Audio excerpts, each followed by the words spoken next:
मोटापा है कि ऐसा मोटा आदमी जिसका गोश्त नरम है, उसके बारे में आप समझें कि इस आदमी के जिस्म में रतूबत जो बलगम की सूरत में जमा हो रही है, उसने इसका जिस्म फुला दिया है, जिसकी वजह से ये मोटा हो गया है। जिस तरह रतूबत बलगम जो है नरम होती है, इसी तरह जो है इसका जिस्म भी नरम है। आप उसके गोश्त को दबाते हैं तो वो दब जाता है, जब आप उसको छोड़ते हैं तो फिर वो अपनी जगह पर आ जाता है।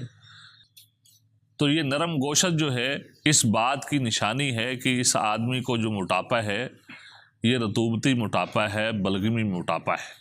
अभी तक रतूबत बलगम जो है चर्बी में तब्दील नहीं हुई। ये चर्बी में तब्दील होने से पहले का अमल है, अलामत है इसकी